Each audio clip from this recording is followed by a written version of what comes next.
All right, it's 5:30. Let's call this meeting to order. Can we have a roll call of the members, please? Here. Here. Here. Here.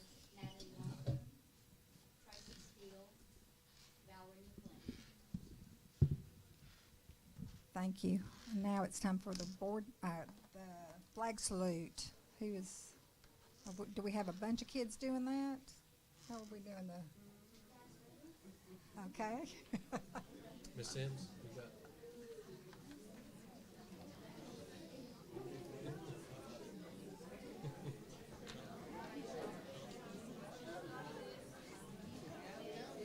It's so cute. This is one of the Those best are cute things little that we do shirts. in student presentations.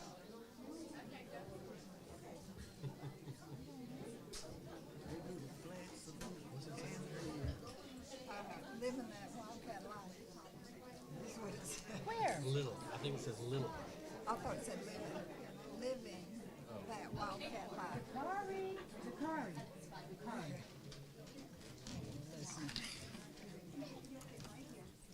Hey, Bestie. Little. It says little. Little wildcat. I love it. Little. Little.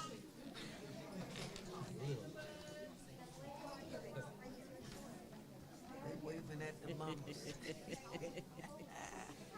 Too cute. Okay. Everybody ready?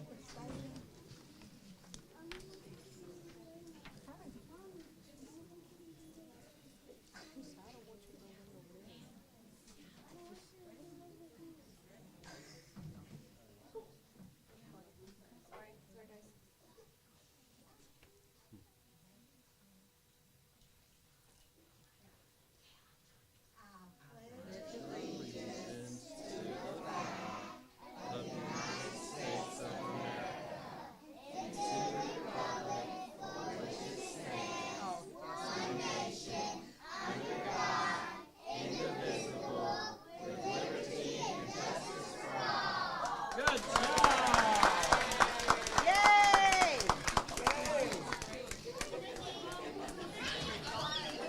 We out of here. Oh, look, you got scared. It started crying.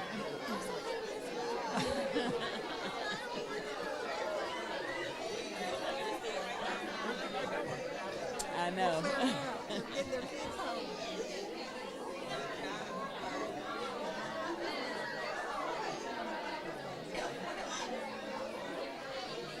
I know we got a presentation, but I thought they were all standing up.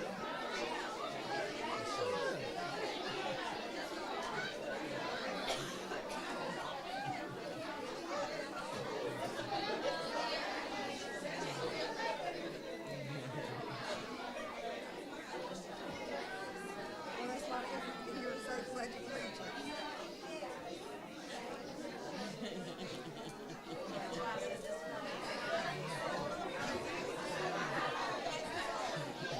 Well.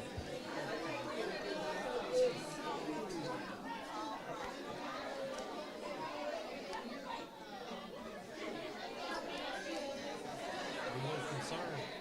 Student presentations are all week.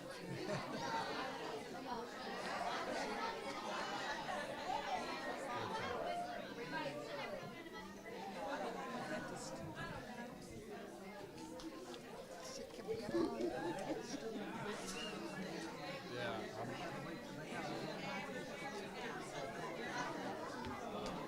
Let me check with her before. I'm a little concerned with a bunch of kids.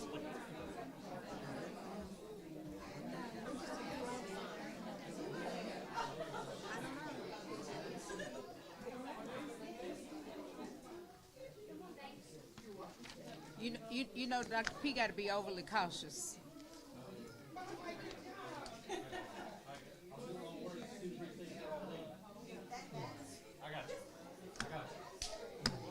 Everybody's with mamas. The Pledge of Allegiance was the presentation. Okay. Okay. Okay, gotcha. No worries. We got, yep, we can, yep. We're gonna do vision, mission, and then keep it going. Yep. Dr. Redis? Dr. Redis, you will go ahead and read the vision and mission statement. Okay. Just want to keep that train rolling. Our vision statement: world-class schools for world-class students. Our mission statement: the North Little Rock School District and the community will provide for achievement, accountability, acceptance, and the necessary assets in the pursuit of each student's educational success. Thank you. So we're going to move on to special recognition. We are just, Madam President, members of our Board of Education, 5.1, which is our student presentation. I just spoke with Ms. Sims. The Pledge of Allegiance by Pikeview was the presentation. So I was getting a little worried when all the students were leaving. I was like, yes, ma'am, special recognitions.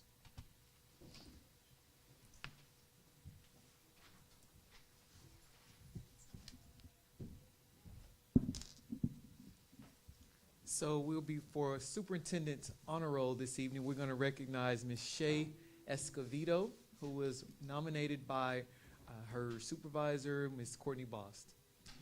Ms. Shay Escovedo is one of our Reach Associates at Lakewood Elementary School. She is assigned to work with our kindergarten and first grade teams. However, the truth is she works with anyone and does any task that is asked of her, seriously anything that is asked. The following quotes are from colleagues. Shay is someone who is always looking out for everybody around her. She makes every day easier and brighter, not only for me, but for the kiddos. Shay is a valuable part of the kindergarten team. She works closely with us as we plan instruction, analyze data, and group students for small group instruction. She then comes into the classroom to assist with teaching or pull students for intervention groups.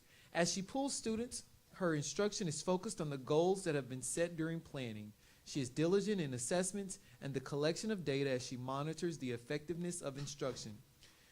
Shay does many things that are not part of her job description, from creating bulletin boards, preparing materials for lessons, decorating for special events, covering duty for other staff members, attending professional development meetings, participating in the RTI committee, parent conferences, and the list goes on. But the thing that stands out the most is Shay is the love for the students of Lakewood Elementary.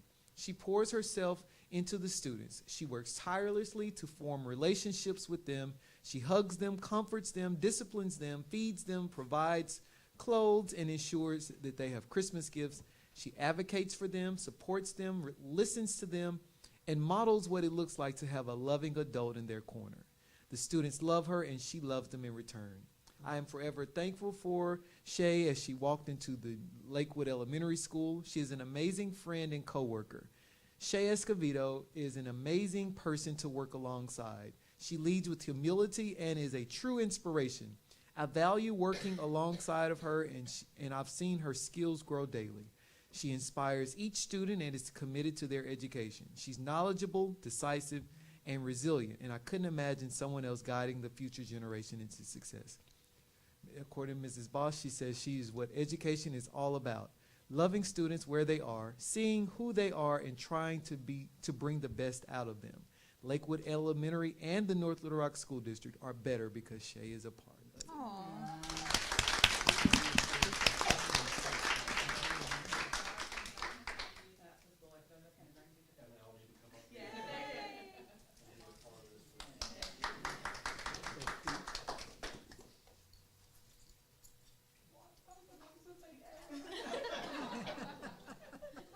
So cute.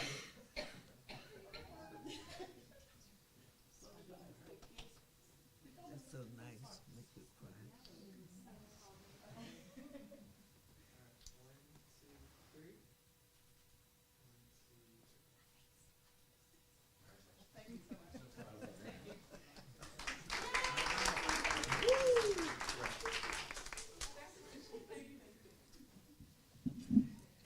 Madam President, members of our Board of Education, we do not have the Superintendent's Honor Roll today as well. Oh, Superintendent's Honor Roll. I'm sorry about that because we did a special recognition. Ms. Barker, we're just doing Parent and North Star. So that is the last.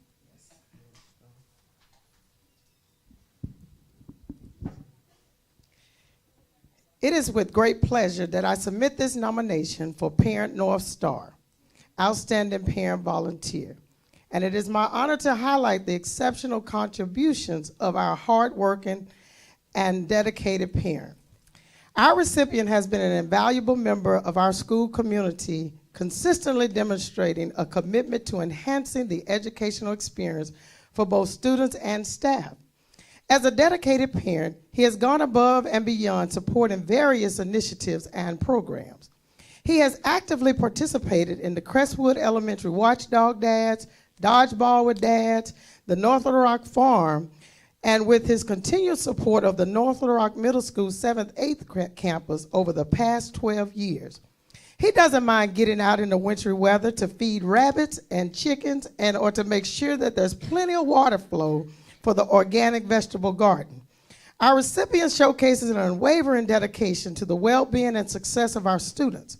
Whether it's organizing school events, assisting in flipping and moving classrooms, contributing to extracurricular activities, or donating his time to hang signs to build walls. Our recipient positive impact is truly remarkable.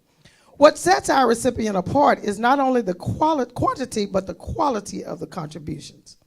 Our recipient has taken a leadership role in his authenticity and transparency by demonstrating exemplary organizational skills and a genuine passion of making a difference at all levels with the North Little Rock community.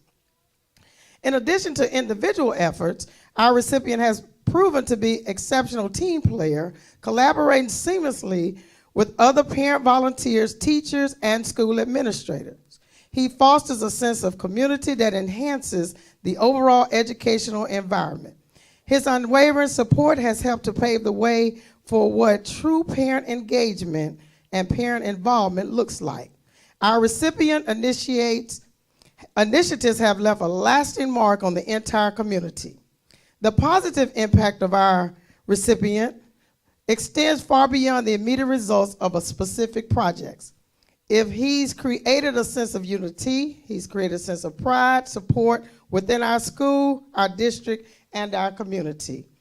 Our recipient is the brains behind the volunteers to-do list that's housed at every school.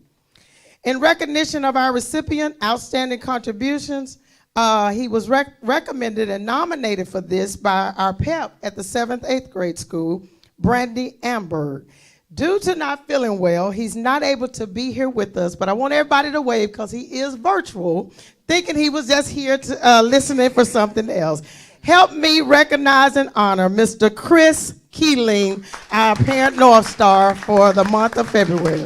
Thank you, Mr. Keeling, and your award, I will get it to you.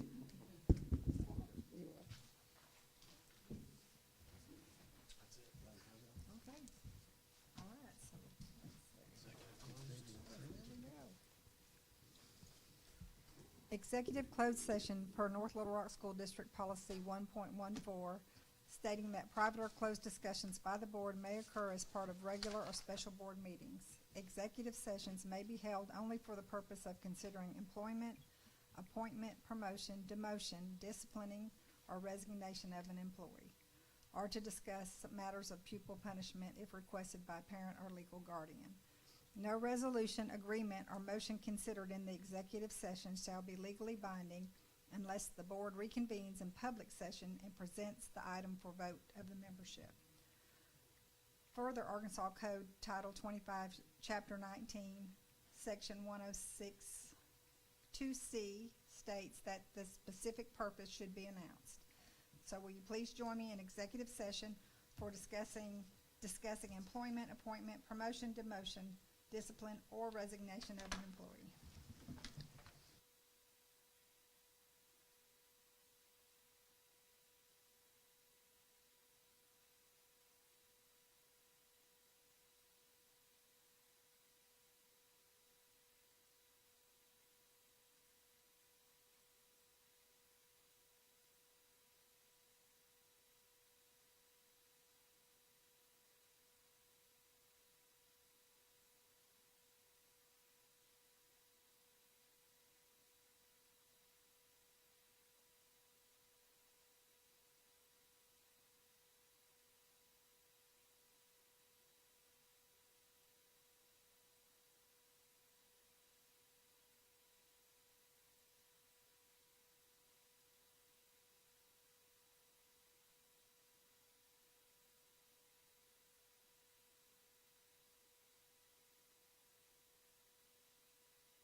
So we are ready for board member involvement. All righty, can I go first? Yes, please. All right, board member involvement. First, let me say kudos to Boone Park, the fifth graders who have been spending their recess playing chess. Today, they had the honor of hosting a national chess master, Tony Davis, a 9-time state chess champion of Arkansas. He shared his expertise with our fifth grade students, demonstrating advanced techniques, and now they want to start a chess club. So congratulations to Boone Park. I got the opportunity to attend Ridge Road, and we had some wonderful ambassadors there. They spoiled us, y'all. We got flowers, we had cookies, and okay. But thank you to Anaya, Emmanuel, who prefers to go by Manny, Paisley, Cadence, Kimberly, and Madeline. Then we went to the 6th grade campus. Principal Clark and MCL Don McLean set it up. We had several ambassadors, and what they did was they split us up by a board member, and I think each of us had about 3. I know I had 3. My 3 was Scarlett, Keandre, and Trinity, and they were awesome. They asked me questions that I wasn't prepared to answer, but I answered them. We also had Alexandria, Tracy, Harper Grace, Johan, Jackson, Brandy, Albany, I hope I'm pronouncing it right, Nasiah, Alyssa, Ziana, Peyton, Kiaran, Lucy, and Zadarian. Kudos. Thanks for always doing that, Doc. I have to give them their props because they do an awesome job, and so they need to hear a shout out. Amen. That's it for me. I attended a couple of basketball games. I think one night they were playing I think it's Southwest High School. I forgot their mascot, Cyclones, Ciphers, or what is it? Yeah. Griffin? Oh, okay. But anyway, it was Southwest one night and East STEM the next night. And I had a chance to go by and see all the great work that Athletic Director Bylon is doing there as far as getting ready for our state conferences, and he's doing such a great job, and it looks really, really good, and he's been putting in a lot of hours and a lot of elbow grease and soliciting parents, so he's doing a wonderful job with that. Oh, good afternoon.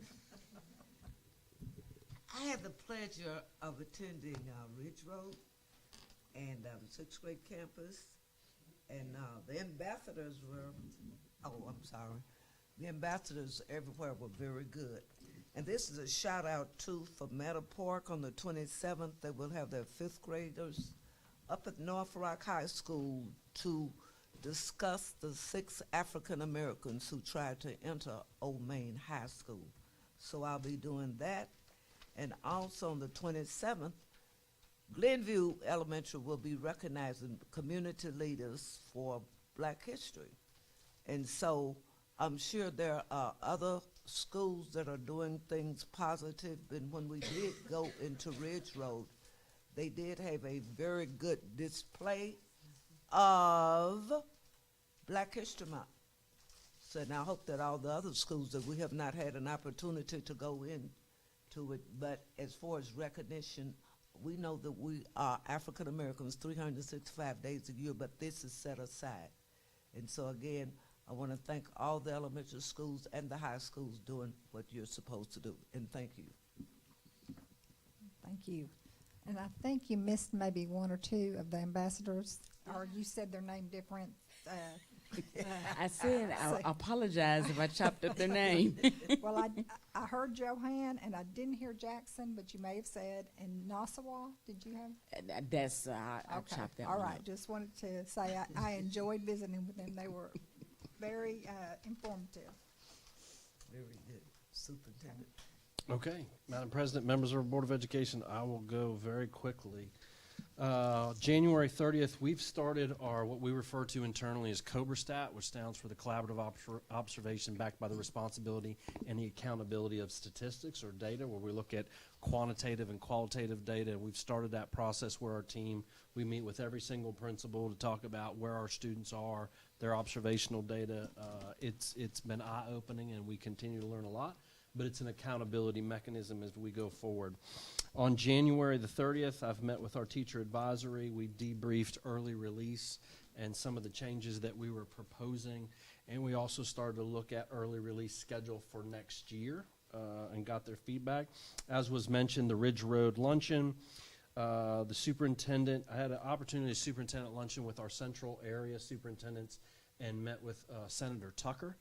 And obviously a big advocate of early childhood education. So we want to start the Dolly Parton Imagine Library, where every single child and 4 years old gets 2 books that get sent home. So once we finalize all that, we're going to bring that back, because that we'll have an investment in that. I want to make sure that that you're aware of that. Superintendent's teacher advisory again on February 6th. We're now starting to get into culture and climate. Discussing culture and climate in each one of our schools, and then we'll start looking at that at the district level. In the not too distant future, we'll be giving a culture climate survey to all of our teachers, all of our parents, and then students in grades 5 through 11. That's on the horizon. Parent advisory on the 6th, monthly mayor's meeting with Mayor Hartwick on the 7th. I also want to give a shout out to Mr. Kirkland. I met with him. You may remember Mr. Kirkland. He's been a long-time substitute. He had a heart attack a year ago on February 14th. He is doing extremely well. What a blessing it is. And I believe he was up at the high school revisiting. And just what a wonderful man he is, and lucky that he's been a part of our district. The luncheon on the 6th that was mentioned.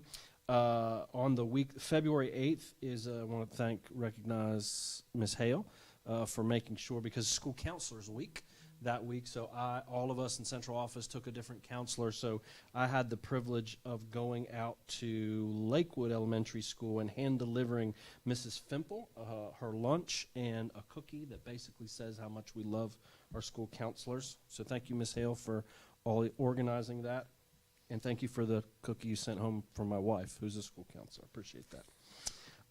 We had our Citizens Advisory, and I'm going to talk about this a little bit later, with 7th Street Elementary School. We're going to provide an update. We had a very productive meeting. We're going to make a big announcement as it relates to that school later on today. I also had the opportunity this week to meet with Justin Avery. You probably remember him from Rock Region Metro. He's going to be coming back in March. Remember, we had that partnership about giving students free access. He's going to come back with an update on usage, and I think you'll be very, very pleased. I've also been making my rounds with Coach Ballon. We did a walkthrough of the arena as it relates to. Mr. Ward is here. I just want to recognize all of our maintenance staff, Mr. Logan. If you drive by, you'll see all the trucks that are there, inside, outside, really trying to make it the best showcase that we can. And last but not least, I do also want to recognize my dear colleague, Ms. Mary Beth Hatch, our Coordinator of School Innovation. We were surprised today and Chris Brown from the Academy. If you remember Chris, he came and presented about the STEAM Stream Team, thank you. But we were surprised today. We went to the Arkansas Game and Fish their annual board meeting, and we were recognized, and I'll just read this, the Arkansas Game and Fish Education Partner Awards, recognizing excellence in conservation education, introducing new generations to the outdoors. The Education Project of the Year goes to the North Little Rock School District. So, and I want to thank JJ and Bo from Arkansas Game and Fish. We're just in the beginning of that partnership, and we've got big plans. I want to thank Mary Beth. She's been the glue to kind of put all that stuff together and keep that ball rolling. You're going to see some, I think, examples later on today, but just one example of the power of partnership. Thank you, Madam President.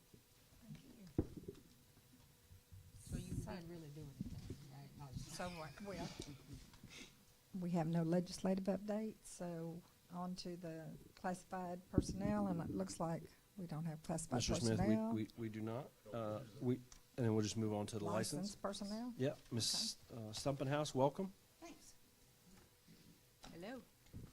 Good evening. Good evening. I also want to thank Ms. Hale for the lunch. It was so awesome, and the cookies were beautiful. I didn't want to eat them, but I made myself. So I do want to give our January report from the LPPC.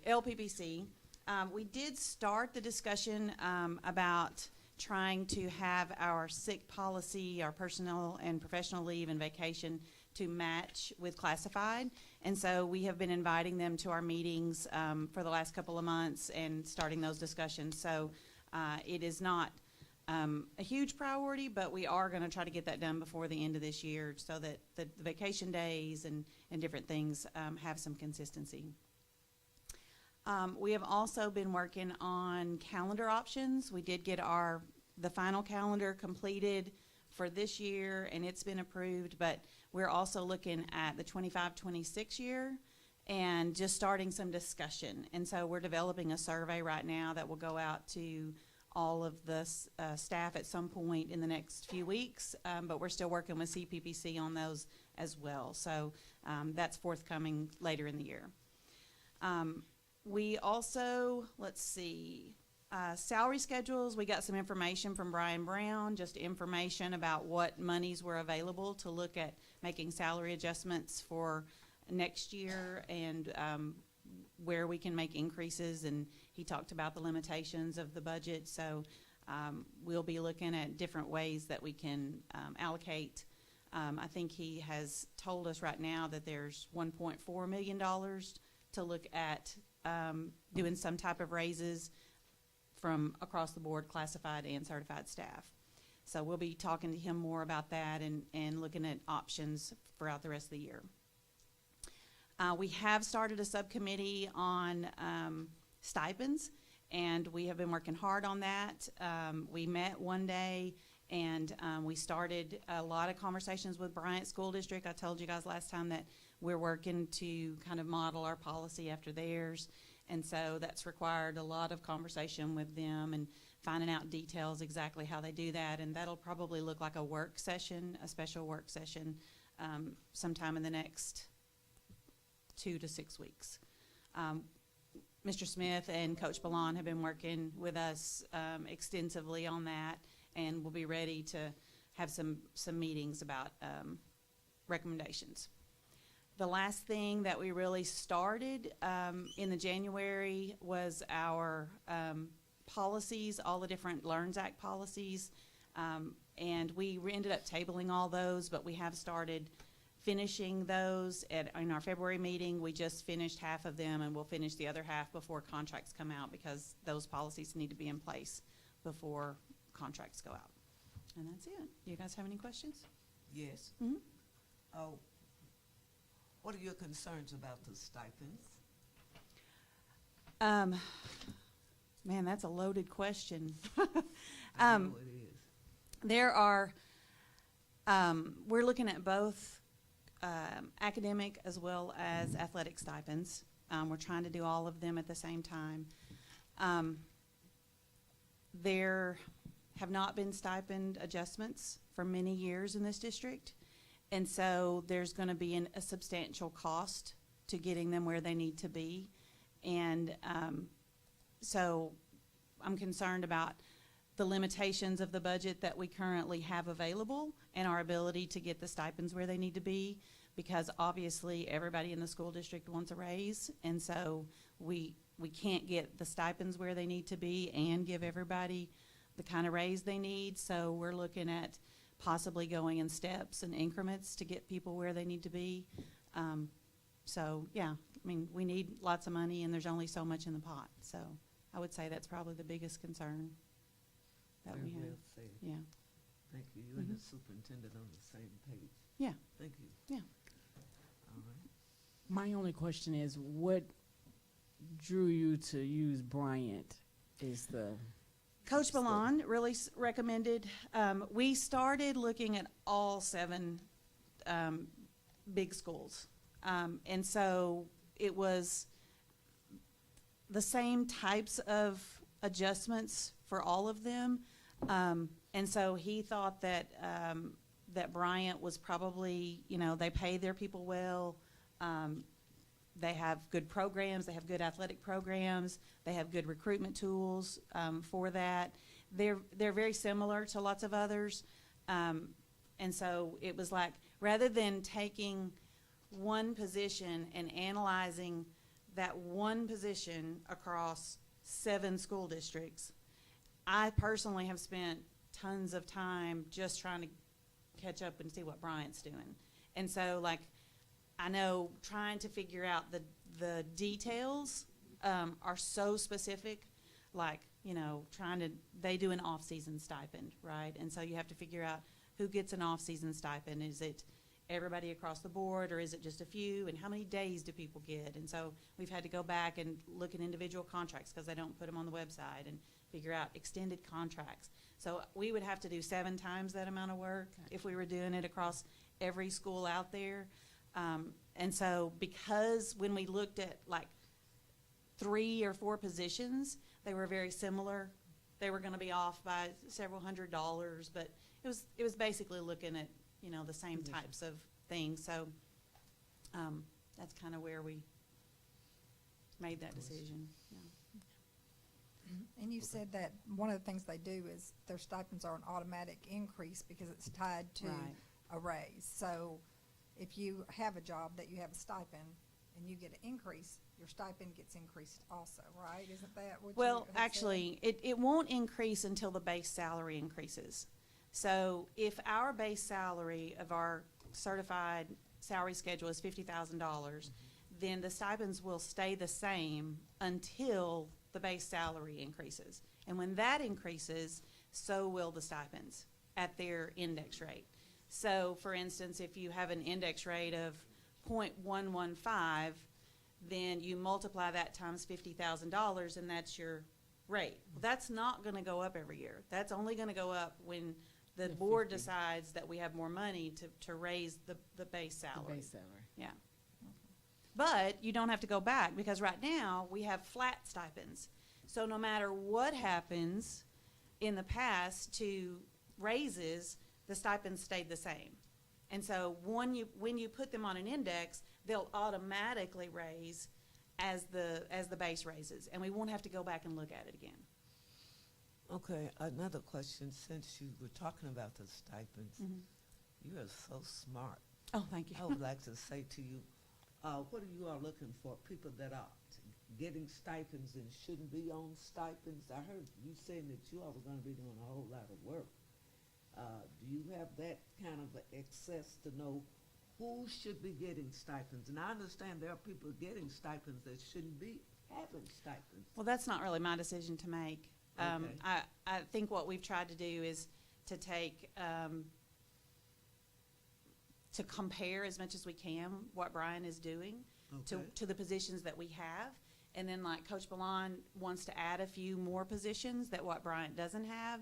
And so I've just kind of put those to the side for the executive team to look at those and figure out what those rates are going to be. Okay. So I'm not trying to make those decisions. It's not my job to really look at who needs to be paid and who doesn't. It's just I want to make the comparisons, and then the AD will. Balancing the money. the Yes. money. You're looking Yeah. at the money. Right. That's a very good thought. Yeah. Very good.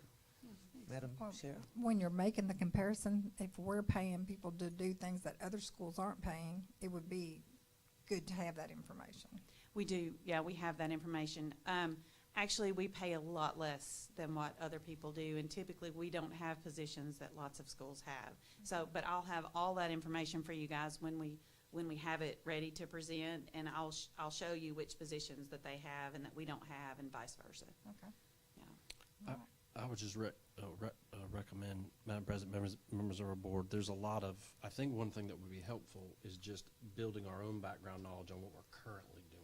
Right. So when they do come in PPC, yes, and Oh, yeah. we'll work with Mr. Smith, and we've got all that. I think that would be good for all of us in a presentation. Here's where we are. So when we get to understanding a recommendation, where is, so we will work on that if that is the will of the board. Yes. Yeah. And there's lots of places where we've been trying to do surveys amongst the staff to find out, you know, what positions do you feel like are needed? I know I've done that in my own building to say, do you feel like there's elementary positions that we need that aren't covered? And so we're taking everybody's asks right now and putting them in there and then seeing if other districts are doing those same things. So we'll be able to tell you, like, if we ask for something that nobody else is doing, we'll make sure that that is very evident to everyone. And just to clarify, because I know you've said it a couple times, and I think just so we're all clear, we want to make sure we're saying the same thing when we say a position, an FTE, or a stipend. Those would be two different things that we're talking about. Right. And what we're talking about is a stipend that's in addition to their base pay That's of their full-time FTE. That's right. You're so smart. Thank you. Thank you, Ms. Steffhouse. Okay, so we're on to information items. Yes, ma'am. Our first information item is our capital improvement project priorities update, and I'll ask my colleague, Mr. Brown, CFO, and our financial advisor, who's no stranger to the North Little Rock School District, Mr. Scott Beardsley. As you know, the last conversation we had on capital improvement projects was around November, and we've kind of tabled that. We wanted to bring it back for the board. We do have some more updated information, and I know Mr. Brown's going to give a high-level overview. The board has said they've looked through all of this, so I think they're more interested in maybe asking some more questions. So I know you'll give the high-level overview. Mr. Beardsley, welcome. Thank you, sir. Thank you, Dr. Paluski and members of the board. So I just wanted to give a very quick recap on some of the information that we've covered publicly and in our board meeting. If you all recall, our last capital improvement project was in 2012 through 16. That's where all of our elementary schools were renovated or built new. And North Little Rock High School was built new. North Little Rock Middle School was planned to be in that project, and it was not. It was removed. Also, an Old Main renovation was planned to be in that project, and it was renewed. And so publicly, you know, during our public meetings, we answered those questions. What happened? Why was the middle school not included, and why was Old Main not included? And it came down to facility funding from ADE, and the facility funding did not come through for the middle school project. It was not approved by the state. And we had to reduce our expenditures to match that reduced revenue. So the way the district did that, they removed the North Little Rock Middle School project since the state was not contributing. And they made some minor renovations at the middle school that approved the indoor appearances. They also removed the Old Main renovation. That was to be done through district building funds, and those building funds had to be committed to the construction project to balance that budget on the shortfall of the partnership funds. So this was our list of priorities. The first priority is the middle school, and I've linked in that facility condition report that we had done by a third party. Also the Old Main renovation. We also had the demolition of older properties and then the construction of a parking lot in place of the old police and courts building. During the fall, we conducted 6 public meetings on our capital improvement project. We also, in November, conducted a public survey. There were 743 responses. 464 were taxpayers who lived in North Little Rock. And 68.3% of those surveyed said that they would support an increased millage for a new middle school, and 63% of those surveyed said that they would support an increased millage for renovating Old Main. And what we had previously talked about, our proposed budget here was our revenue sources would be our district building fund, state partnership funding, and a proposed new millage. We had, if you look on the right, we had $57.8 million in potential revenue, we had 91 million in projected expenditures, so the difference between those two amounts equates to what's highlighted in yellow, the 33.5 million, and that's what we leaned on Mr. Beardsley and his group to help us determine what type of millage increase would we need to generate that revenue for us for the projects. That equates to a 2.6 mil increase for facility projects that were listed on our priorities. Now, we do have some new information I wanted to share with you.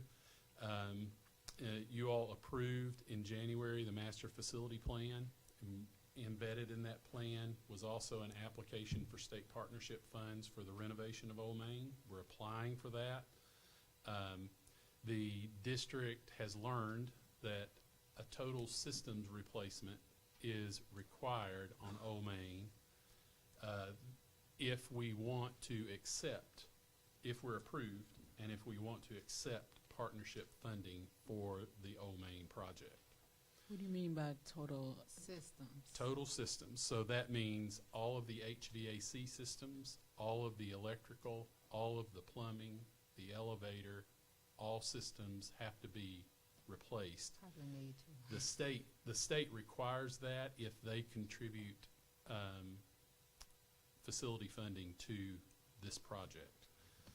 So, and that was something that was not anticipated in our first, when we were talking about a $13 to $15 million renovation of that, we were not talking about a total systems replacement. It was going to be repair and replace systems as needed, but it wasn't a total systems replacement. So here's where we're sitting. So accepting partnership funding. So this is assuming that we've made the application. It doesn't bind us. We don't have to accept the funding if we're approved. But if we are approved, the funding's available if we want to do that total systems replacement. That announcement will not come until May of 2025. So what would that do? How does that affect our budget, basically? What does that come, where the rubber meets the road, how is that going to affect our budget? So if you chose to do a total systems replacement, the renovation costs would be projected at $40 million. So we worked with Brom Cahey with Taggart, and he asked for an estimate on that from a group, and they came back with $40 million as the cost of doing a total systems replacement plus the renovations we originally wanted to do. So if you look in our budget, we had $13 million set aside there. Mr. Tessman has estimated, and of course, ADE will calculate the partnership funding. He's estimated we would receive $10 million in state partnership funding towards the 40. So that means our part would be 30. Yeah. So if you do that math, the difference between 30 and 13 is 17 million. So the cost to the district would be 17 million additional dollars to qualify and accept the 10 million from the state. That would be a $40 million price tag. So we're just bringing this to you as you make decisions to decide how do we proceed with the middle school project and the Old Main project. So, Mr. Brown, just to kind of summarize all that, we were projecting Old Main at 20 million nearly, and now it's projected at 40. Mm-hmm. So it's a line item in our budget is 13 million, but but with the total systems replacement in there, that will cost 40 million. So the difference between that would be 17 million costs to the district, additional dollars, and $10 million if we're approved, contributed by the state. So our 13 plus our additional 17 plus the state's 10 will equal 40.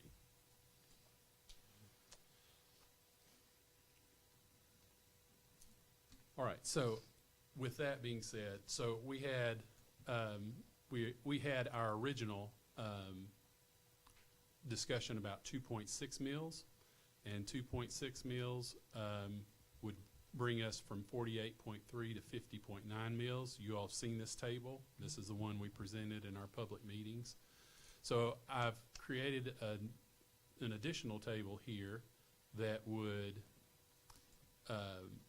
so option 2, if we go back, option 2, you see what we've talked about is the 50.9 meals. So option 2 matches what we've talked about. So you actually have 3 different options you can proceed with on a millage question to put to the voters. So option 1 is new North Little Rock Middle School only. What would we need in terms of getting just the middle school done? That would be 1.6 meals. That would be option 1. Option 2 is the one we talked about. So option 2 is 2.6 meals. That would be the new middle school and a $13 million renovation on Old Main. So option 3 is 3.9 meals. That would be what we would need to cover the additional $17 million that if the board elects to do a $40 million renovation on Old Main. Now the caveat with that is we wouldn't get partnership determination until 2025. And we have, what we have before us is the question of going to the voters this November. So we have to take that into account because that's where we got some criticism, from public criticism in the past about going to the voters before the partnership funding was announced. So here, option 1, you could say we're only going to do middle school right now, and we need 1.6. We've been funded for it by the state.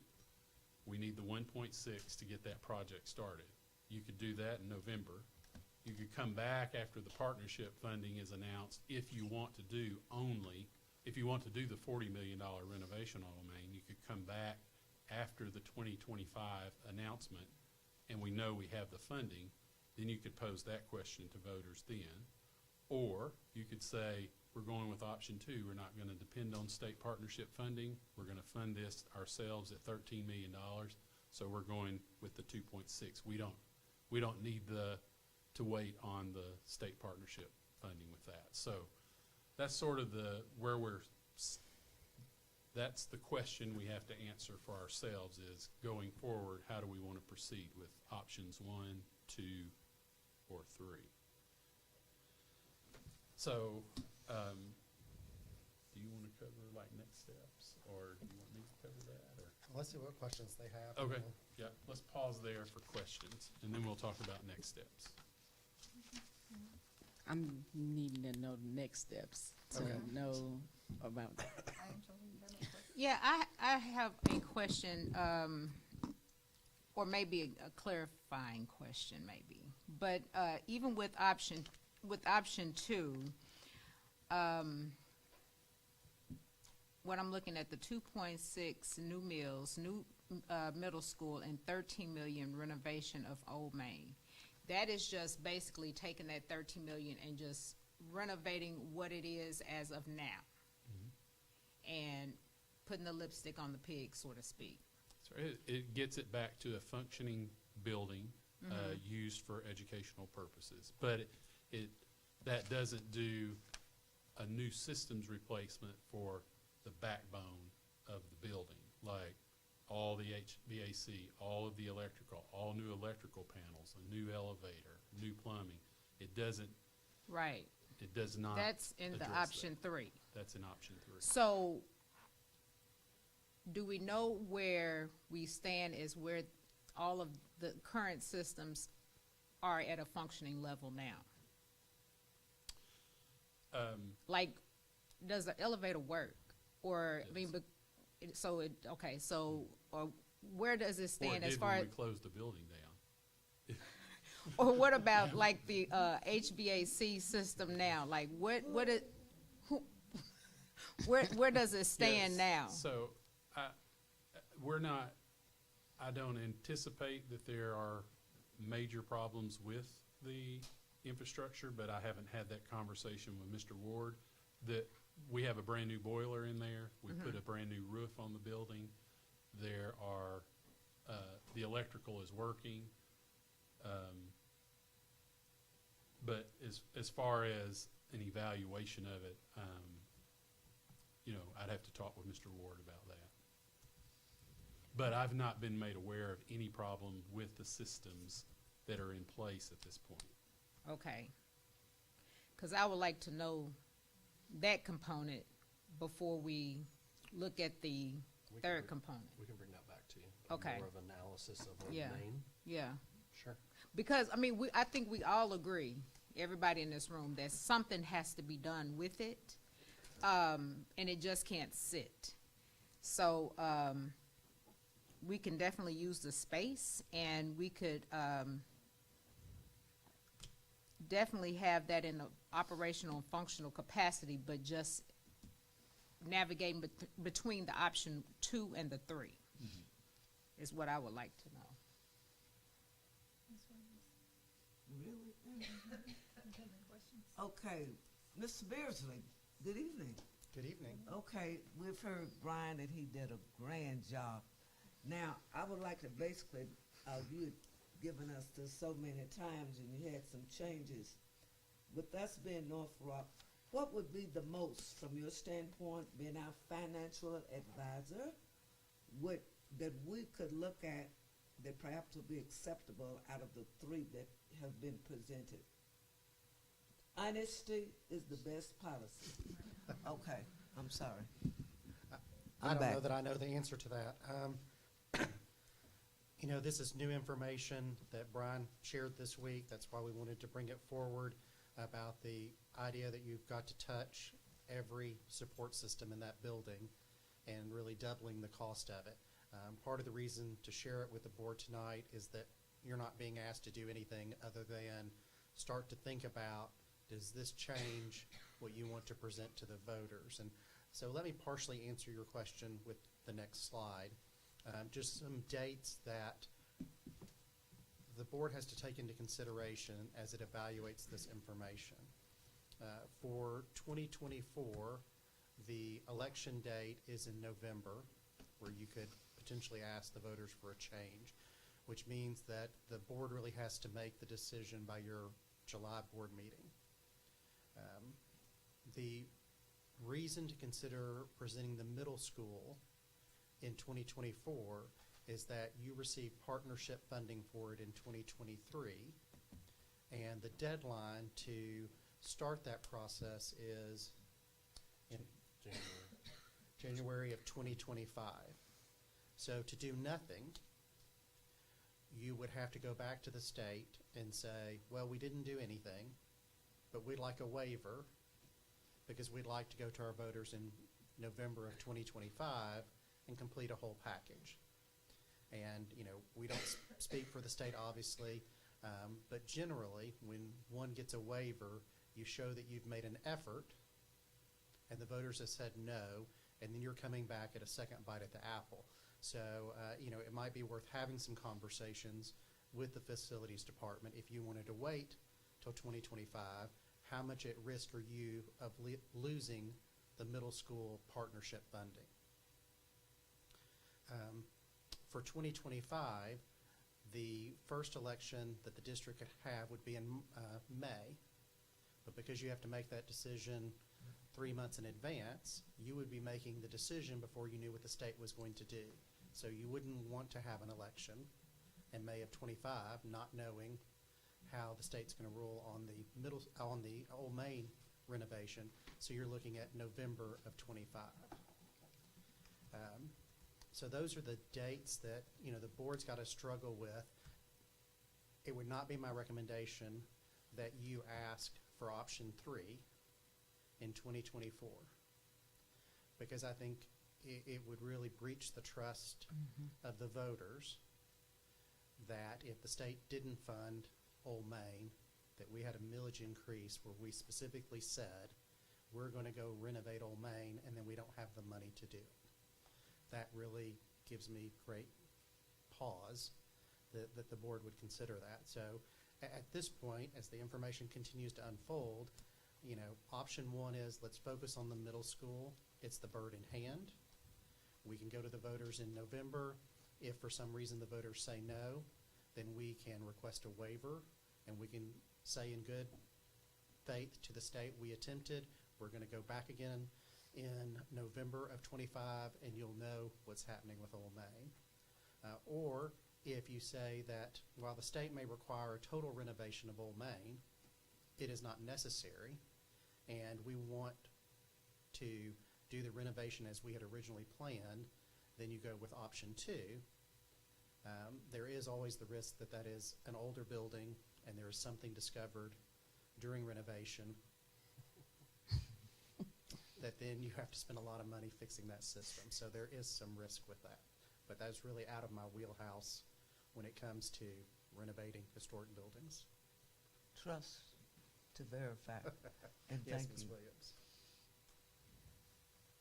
Ms. Bethany. I have one, Ms. Temple, if you don't mind, one more question. And I remember we discussed this at some point, but I can't remember if we were able to get any type of funding as far as it being a historic building at all. That came up at one of our community meetings as well. In fact, I'm hoping that the community member who was at, I can't remember if it was Ridge Road, she actually has some expertise in that area, and we had a discussion about going back and looking at some of those tax credits again. From memory, it seems like the first run we made at it several years ago that there were some real limits on what we thought we can get, but that is something, you know, that is in the plan for if you proceed with Old Main to see if we could qualify for any tax credits. You know, tax credits are not beneficial to the school district because you don't pay tax credits, unlike a private business. So we would have to come up with a structure that would allow you to sell the tax credits to a private business that could use them. And there are some possibilities of that, but they're somewhat remote. So at this point, we're not counting on that, but it might end up being some icing on the cake. And one more question, in your expertise, what do you, or how do you feel, or which one do you feel is more beneficial? A spring election for millage or a November election as far as the millage? I personally feel spring would be a better fit because you are able to concentrate on that, and you don't, you know, you have a lot of stuff on the ballot at the time. But what is your opinion on that? Well, there's not a lot of data because the legislature has restricted. It used to be, you know, 5 years ago, your district could have an election on any month as long as it was prior to November. And then we went to once a quarter 3 or so years ago. And this new law has just gone into effect that you can only ask the voters for a millage change in May or November, except for presidential election years when Super Tuesday moves the May election to March, like this year. So in general, whether it's the primary or the general, there's not a big statistical difference that we're aware of. There was a slight advantage when schools had special elections, like in February, like you did last time, that there was a better chance of them passing. But I don't think there will be a big difference between the primary and the general election. There will be a difference on whether or not you have it in an odd year or an even year. Okay. This is an election year, it's a presidential election, so the school district, should it present something in November of this year, is going to be competing against the presidential candidates, people running for House, and all of the elections that are taking place this fall, and making sure that people in North Little Rock hear your message, what you're requesting, why you're requesting it, when there's lots of other competing messages out there. In odd year elections, the school, even though it's the general and the primary, is probably the only thing on the ballot, so nobody else is trying to get voters' attention but the school district. Okay. Thank you. But to piggyback off of that, I guess my thought process is thinking about North Little Rock and voters, getting them to go during a November election is it's a better possibility than getting them to come in the spring when that's the only thing that's on there. Yeah, I think They're we would gonna sit at the expect house. a 3 or 4 time maybe even a greater multiple turnout in a presidential election than in a school-only election. And the challenge for us is there are going to be a number of people voting who aren't aware of what the school is asking True. until they get in the voting booth. And they're just going to read down get to the end of, after the candidates and the constitutional amendments, and you get to the tax question, and there's all this legal gobbledygook. And at the end of it, it says, True. are you for the tax increase or are you against the tax increase? And how many people skip to that question and like, nope. And you haven't had the chance to explain True. how needed the middle school is. And so it's a challenge that we can rise to the challenge of making sure as many voters as possible understand what we're asking so that they make an informed decision. Even if they're against it, that's okay, but they understand what they're voting against. February the 14th is how we won it the last time. Yes, Valentine's was very good to us. That's right. So there is one point I think is worth pointing out, and that is I think if the board leans toward a November election, then November of 2024 election, that's not a problem for us because it's prior to that deadline of January 2025. If we're leaning towards an election in May of next year, then I suggest that we now talk with the facilities department to see what will qualify us for a waiver.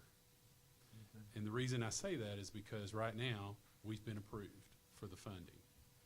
And the funding is good if we initiate by January of 2025.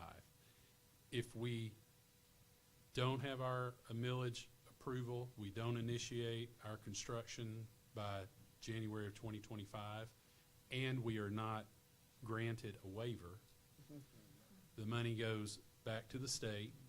We have to reapply, and we would not we would not be in the 2025 notice for funding for the middle school. It would be 2027.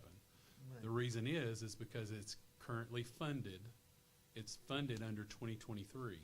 In our 2025 application, our facility plan, we can't request that because it's a currently funded project. Okay. So if we are not granted a waiver, if we're not granted a waiver and the funds expire, then we have to reapply, and we're in the 2027 cycle. So it's a 4-year delay. So I just wanted to map that out for you in that regard. So if there is an interest in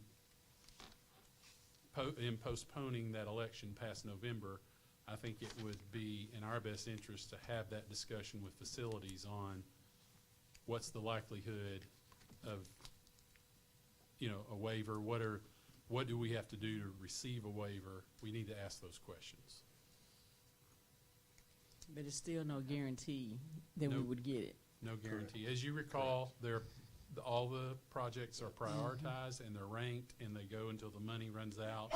As of 2023, we didn't make the first cut. We made the second cut. So the money for our project is set aside and earmarked for us at this point. But you could wait until 2027 and not make the list. And then it would be 2029 when the next round of funding is announced. So we'll continue, Madam President. We'll keep, getting this in front of you. We know one of the things that you want to know will be kind of just an overview of the current status of Old Main. That'll be the next thing that we come back to you with, so you have some more information as we continue this discussion. But just to be clear, the bottom line is that the board must vote by July 24th. Mr. Beardsley, does anything prohibit the board from voting earlier than July 24th? No, sir. Earlier's better, right? That's what they Yeah, said, that's earlier's easier for better. me. Right. Thank you very much. Executive Managing Director. I asked him to take that off. He corrected the slide. Chief Bottle Washer is what I prefer. We did update that. I don't know why that's not showing up there. Who's Bachelor's and associates. Thank you. Thank you. Thank you very much. So, Well, Ms. Hatch. Go ahead. Ms. Hatch. Oh, both of you are together. Madam President, members of our Board of Education, it's been a while since I've been on this side. So for the record, my name is Greg Paluski, the proud superintendent of the North Little Rock School District, and joining me is my colleague, Mrs. Mary Beth Hatch, which is our coordinator of school innovation. Today is to provide the board and the public a very high-level overview of our E4 for the future district transformation model. I want to tie in as Mary Beth gets started is as we've been working with Mr. Quinn on our strategic plan and our strategic goals and getting ready to roll out our new vision and mission that we've been working on for a few years. This is the tandem that will be a companion to that document. So without further ado, I will turn it over to my colleague, Ms. Hatch. Thank you, Dr. Paluski, board members, Madam President. Thank you for having me this evening. I do want to recognize that I have 3 teammates from the curriculum team who have sat here, I think, for no other reason than just to support me. I don't know if it's because I'm the youngest on the team or not, but I do appreciate it, so I want to recognize them. A little bit of the overview of my role as the coordinator of school innovation for the last year and a half and what that looks like as it relates to the E4 transformation plan and the vision Dr. Paluski has set forward. It is support for all campuses, pre-K through 12, to create and sustain industry and community academic partnerships at all levels as well, not just at the secondary level. Need to graduate students that are future ready. We want them leaving with an idea of what they want to do, and an understanding because they've had that experience and that exposure. Finding a way to make things happen, I think, is a big part of what I've done. And as I mentioned, this is how my role relates to the E4 transformation model. So in the last year and a half, I have done, after speaking with Dr. Paluski multiple times, basically a needs assessment about what we're looking for as it relates to the E4 model. And so what does impact look like? When students are successful, why? Which teachers are providing those opportunities? How are they doing that? How are they creating these classroom experiences, whether it's industry-led experiences where we have partners coming in or we have students going there? How's that working? Everything from the budget, how are we paying for it, to how are we scheduling it, what does transportation look like, all of that good stuff. Listening to and understanding the needs, everything from working with our school media specialists, STEAM lab facilitators, different groups like that, not just our classroom teachers, offering solutions with a timeline and actionable and attainable items, and continuous support and improvement, coming back frequently, so not just staying in my office. Dr. Paluski requested that the new board-supported vision, mission statements, as well as the moral purpose of the district being included in this. I will read those for you really quickly. The new vision statement being, our community, our school, where your future begins. The new mission statement being, the North Little Rock School District will prepare all students for their future by offering a well-rounded, rigorous, relevant, and innovative education that allows each child to achieve their full potential in a safe, supported learning environment to be future ready. And the moral purpose. As a community, our moral purpose is that all children will achieve, have a quality teacher, have a high-quality leader, and a supportive learning environment. We will not allow an achievement gap in the North Little Rock School District. And as I was here, previously, and you'll see in just a moment in speaking about 7th Street Elementary, that's where we're starting that, and you'll see some details about that in just a minute, but working on what that looks like at the middle school level and the high school level as well. If you remember when we presented the 60-page document and then that presentation for the 7th Street transformation model, we had included this North Little Rock School District graduate profile. And these are the future ready skills, as we're calling them that we want students to acquire upon graduation. But we are not just looking at students acquiring these and having these experiences at the high school level. We want to start this as early as pre-K. We're working on that micro-credential model through our Defined Learning platform, how to gauge that, how can we collect those, how can students start acquiring those at an early age, how are we assessing that, and what does that look like, and I think that's been a really good experience so far. We also have characteristics of a future-ready classroom. So this is the expectation that these classrooms will all look like this, sound like this, and feel like this. You'll see rigorous learning, you'll see personalized learning, you'll have project-based learning, innovative learning, and community engagement in every single classroom. I know you're very familiar with the E4, the future model. That's why we included it here. You'll see it as we go from our elementary levels to our middle school levels and then to our high school levels as well. So we're going to start with that elementary level. We're exposing our students starting in grades pre-K through 5. And the idea of that, and that was developed through Dr. Paluski's original vision, was doing that through themes. And you'll see a layout here in just a second of proposed themes. But in using that themed model approach, the point is to engage students in learning. It is in no way to track students or tell them what they're, making them choose a career at 7 years old. We are wanting to provide them with that exposure to a multitude of careers, not just pigeonholing them into one path even. So if they're in a specific themed elementary that we'll see here in just a second, it doesn't mean that those are the only types of experiences they will receive. We're looking at ways to get students to want to come to school. We're looking at ways for teachers to want to come to work and leaders to want to lead. So they're just as much a part of the planning and the process as we've seen at 7th Street this year in that theme model. So as you know, the 9 elementary schools, we have 10 theme options here as a proposal, and you can read those there. We'll go into detail about those, but if you remember when we had the 7th Street proposal, we had the veterinary and agricultural science, we had a tech integration and ingenuity, and we had a STEAMed theme, and then one of those was chosen. A few examples, I believe there's 4 here. We won't click on any of these links. They take you directly to the Defined Learning platform, examples of projects, but we're calling, a school would have an overall theme. This example is the health, wellness, and human performance. And as you can see, kindergarten through 5th grade, there's what we call a focus concept. So kindergarten's focus concept would be exercise, 1st grade, medical professions, food and energy, school-wide wellness, medical innovations, and advanced culinary. And then those students would complete projects based around that focus concept each 9 weeks if that's the timeline for their grade level. Another example, global citizenship and dual language. As you can see, this would include them earning or starting at least the Seal by Literacy badge pathway that they can earn, and this is more of that bilingual looking option that we could give one of our schools as well. Another theme, leadership and innovation. As you can see, this would be a multitude of experiences that students could engage in. As far as improving current models and systems, leadership acceleration at the 5th grade level, focusing on careers. And one more example, business entrepreneurship and civic service.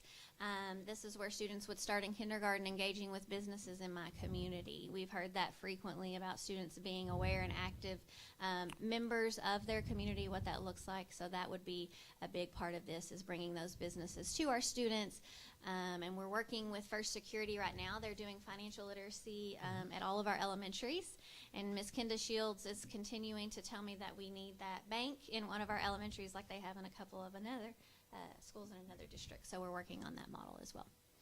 So getting into 7th Street, and Dr. Paluski, just let me know when you want to start talking about this. Sure. Let me kind of just start off with a little bit of an overview in the current state of 7th Street Elementary School, and then I'll let Ms. Hatch talk about some of the things that's been happening.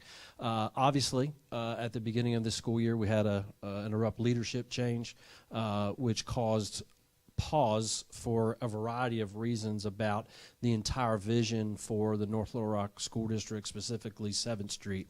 I do want to recognize Mr. Gary Logan, who is here, has been serving as the acting principal. I also want to recognize Dr. Tori Hooper, our deputy superintendent, that has spent an enormous amount of time at that school, and also Ms. Harrison, a current assistant principal on a day-to-day operation to be able to support that school, and she's done a fabulous job getting and helping, and all three of them have, and working together to be able to move that school forward.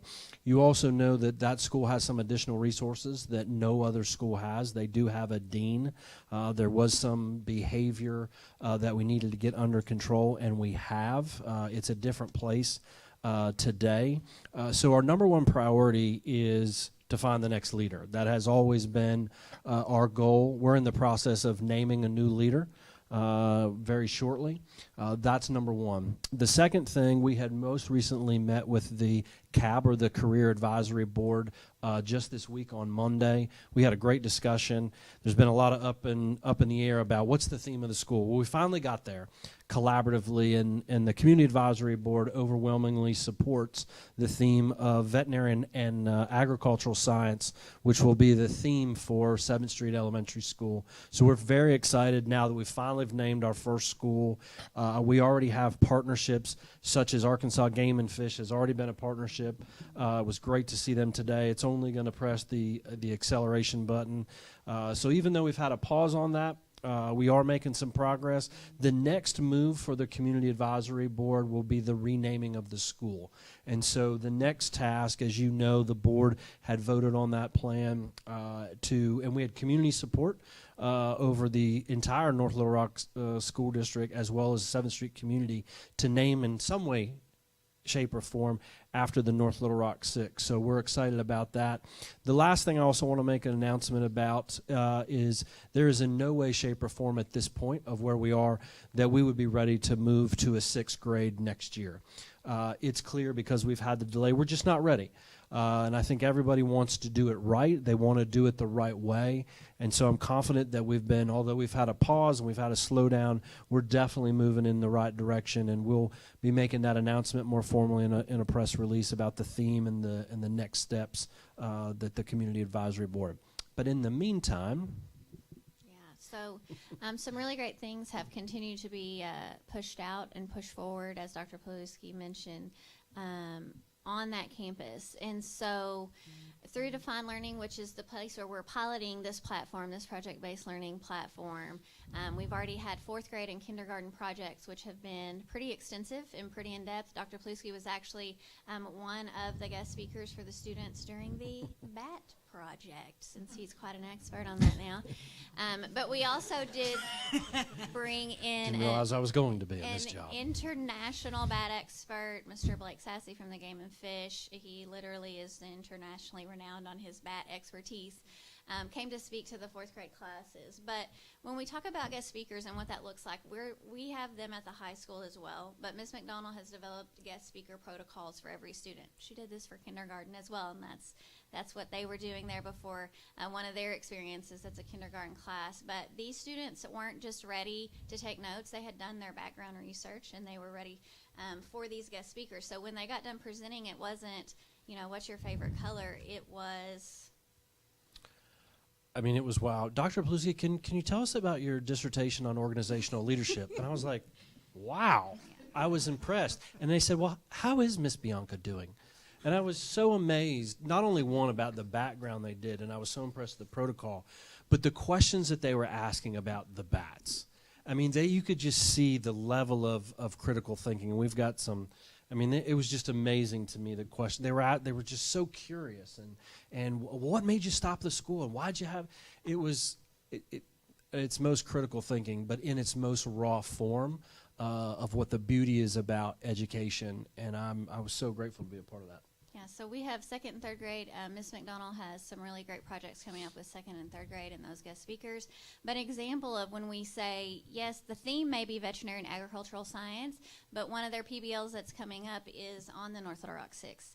And so they've got an incredible program that they're planning, but one of the PBLs that they're working on will be about that. So that's been really great. Of course, most of our 5th grade students in the district have been able to participate in the Star Base Learning Opportunity at the Little Rock Air Force Base in Jacksonville. That's for students in the 5th grade. It's a week-long program. I know Dr. Hooper and Mr. Logan had the opportunity to come out and see those students engaging in that as well. A really great experience for them to engage in STEM. A lot of feedback from the community and the community advisory board has been what is the social emotional supports are happening there? What does that look like? And with the additional staff members that have been put there to help with that, it's been addressed through a very revamped PBIS system led by Ms. McDonald as well. Ms. Harrison's been instrumental in making sure that that's happening with support from Heather Rhodes Newborn. But in getting that leadership team in place to see it happening, there's rewards, there's incentives. It's something the kids are looking forward to. She also brought in Stand for the Silent, bullying awareness and prevention program. The Innovation Hub has been another incredible anchor partner in this work, no matter what theme was chosen, and some brand new after-school programming on Wednesdays. Originally, it was planned to be implemented, of course, during those early release Wednesdays for those students who may not have transportation immediately, but that will still continue, even though there are no more early release Wednesdays, as well as some fundraisers with local restaurants. And then my favorite, of course, through a grant that we received, a dissection project. And pre-K, yes, pre-K, all the way to 5th grade will have a certain species that they will get to have a lab dissection experience with. Something that was requested to be put in here is what all of this looks like in connection to the LEARNS Act, which is law, of course. And so you'll see a few things that have been highlighted that connect to this. Early exposure to career-ready pathways, and this just shows that we are not just doing it in 6th grade, which is the expectation through the LEARNS Act, but if we're starting in pre-K, I think we're kind of ahead of the game there. We're going to go ahead and move to the middle school level, grades 6 through 8, in that Explore model. Once again, you can see it's italicized. I would highlight it, underline it, bold it. This is a proposal. In no way, shape, or form has this been presented as anything formal or to be voted on at this time, but this is simply a proposal based on the elementary model that has been put before you, and then the academies model at the high school. This proposal is based around that link in between, obviously, those 6th through 8th grade levels, and what this could look like if we utilize the elementary model and the high school model together. So bear with me as I go through this, as it is a proposal. So we would be looking at creating themes, of course, and keeping that tune in those grades as well, and you would have 5 themes.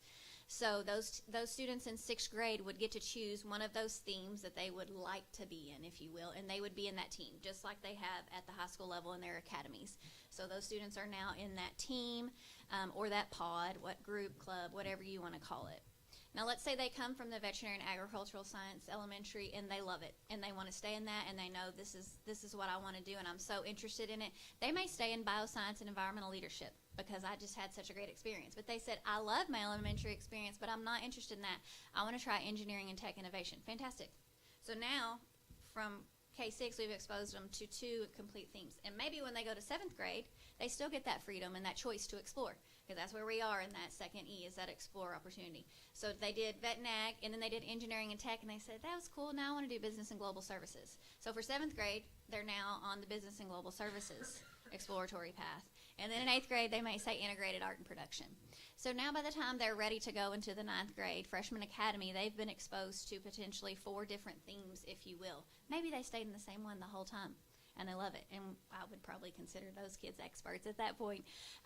But they would have all of that exposure and all of those exploration opportunities. So by the time they're in 9th grade and they're in the freshman seminar and they're choosing their pathway, they have a lot of experience to base that on. So you may, wonder what would happen if a student, is in a certain theme. Are we only going to have advanced classes in certain themes? No, those would be across the board. And yeah, that means we might have to do some staff sharing in those different themes or in those different pods. Or what if a student stays with that same theme all 3 grades? Are those going to be the same projects? No, that's a great opportunity to accelerate learning, actually, because they're building upon their knowledge and increasing that. So there would be an incredible opportunity to accelerate learning on those certain experiences. The need for transformation, of course, for the E4 model at the 9th and 10th grade level. I've had a lot more involvement this year at the secondary level. I'm over our CTE programming now as well as our Perkins, so I am at the high school in the Center of Excellence probably more than I am anywhere else, that's for sure. And so I've had a lot more exposure there to what, you know, is happening with our CTE pathways and our academies model. So another way that we're really truly ahead of the game, we took a leadership team. Several of these people behind me were there, but we took a leadership team to Arch Ford where they had stakeholder meetings on the LEARNS Act and this career ready diploma. You may have heard it referred to as that dual diploma. So we got a lot of background information. We were able to give some feedback and our thoughts on that as well. It'll be a very CTE driven pathway. But I do want to say in that point A, a career ready pathway to diploma shall provide a student with credentials of high value in a high wage, high growth demand. So it's the H3 high wage, high growth, high demand, high skill pathway. And we have to offer at least one of those pathways at the secondary level, which we do. We offer a multitude of those, everything from engineering to our healthcare fields. So we're already ahead of the game on that. Some districts don't. And so I feel really confident with what's set up at the high school that when our students are able to take that pathway that they're ready. A little bit about the academies at the high school and the Center of Excellence and what actually is happening there and what's expected. As you can see in Freshman Academy, all 9th grade students are in that. Teachers are in the 3 teams this year at the high school. Those teachers and APs meet in PLCs and they meet in SLCs, which are those small learning communities. That's a different learning experience that I've seen, and I've seen some really incredible student engagement and intervention come out of those SLCs as well. And then the guaranteed experiences that all students will have their 9th grade year are the Career Expo, which we attended with all the other schools, 4 districts on November 15th, a college tour and guest speakers. College tours are happening this spring, guest speakers galore. Sophomore academies, they'll have those 3 academies. They have their Academy AP, very similar expectations. However, the difference is there now every student must be taking a level 1 CTE pathway course. It's a pretty much a non-negotiable there, and so all the students are enrolled. And then their guaranteed experiences their sophomore year are an industry tour, a college tour, and guest speakers. There's a good comparison right there, and there's going to be a few tweaks for next year. Of what the comparison of the Center of Excellence Academies and the high school academies and what we're offering. But a lot of great information. And we do have it coming soon, but we are offering that vet science pathway at the Center of Excellence right now. Miss Elizabeth Jones is the instructor for that, and that's been a really great experience. We took some students and with North Little Rock Academy students to UAPB because they have a really great pathway there, and our students had a great time. I really want to highlight this, our academies partnerships. This is a lot of what makes these function when we talk about industry tours, when we talk about guest speakers, and we talk about early career exposure. We have to have industry partners to engage with us. A lot of times it's more than just that. They're willing to come in and work with our teachers. A lot of them offer are very interested in teacher externships, so the teachers that teach in those pathways can actually learn what's happening live and in the field and bring that back to their classrooms. But one thing to note, North Little Rock School District has more named. That means they've signed a contract with, or they've signed a partnership agreement with us. We have more named partners than any other district in the academies of Central Arkansas. And that a lot of credit goes to Miss Jada Jones-Toney. Miss Elizabeth Wells last year got that started, but Miss Jada Jones-Toney has done a phenomenal job. She's the academy coach at the North Little Rock High School. As I mentioned, CTE and Perkins is a major focus. It's actually what the academy's model revolves around. And then the Perkins funding, I do want to highlight that because that just something I think that kind of gets shuffled, but it's something that really funds a lot of what's happening at this level and can continue to fund that. That's money we receive from the state. It's actually federal funding, but we've done everything from things you've actually approved, but Mr. Sella's, new computers. Our engineering teacher, Ms. Griffin's, brand new computers. Biomed has all new equipment and materials to last for quite a long time. So it's funded some very big projects. It takes care of all of our student clubs, FBLA, FCCLA, and things like that as well. And then that final 11th through 12th grade, go ahead. That one more connection to the LEARNS Act, and as we mentioned, that career-ready pathways to diploma. this is something that, once again, will be offered to every student. It's not just for select students, or it's not just for students that may not think they're going to college. If a student can earn this diploma just the same as their regular diploma and still go on and earn a 4-year degree, a master's, doctorate, whatever they want. But there's a lot of clarity in the LEARNS Act and the law around that. And then our junior academies, obviously this year's sophomores at the North Little Rock High School will roll into these academies next year, so a very similar model, as you can see, the difference being now they're taking that level 2 CTE pathway course. And so once they complete that level 2, they're considered concentrators through the Department of Career and Technical Education. And then when they go into their senior year and they take that level 3, they're considered a completer. And so that's the goal, is to have completers in these pathways. The guaranteed experiences for juniors are guest speakers and job shadowing. We have some really great opportunities with North Little Rock Youth Leadership for the juniors, and we have a lot of our ambassadors that are juniors as well. And then those senior year experiences are guest speakers, mock interviews, and they actually will participate in an internship and or a capstone. I just love these pictures. On the left is our North Little Rock Youth Leadership, which I know most of you are familiar with. It's ran through the North Little Rock Chamber. North Little Rock students make up the bulk, and Center of Excellence students make up the bulk of that. But we revamped it this year, and I serve on that committee. And so they used to do a couple of, industry tours, and they had a graduation at the end. That was it. Well, we've revamped that. They went to 2 industry tours 3 different times. Everything from Mulhern Wilson Construction, we did Goodwill, they did First Orion, a multitude of places, and then they actually now are working on solving a problem. So at the end of each of those, the businesses presented a problem to the students. So there were 6 different problems. Students are now in teams, and they're solving that problem, and they're going to have a live pitch competition at the end. They get 2 sessions to work live. We come to the chamber. Our next one actually is next week, and then we'll have that live pitch event. We'll make sure that you're all aware of that. In the middle is our attendance at UAPB.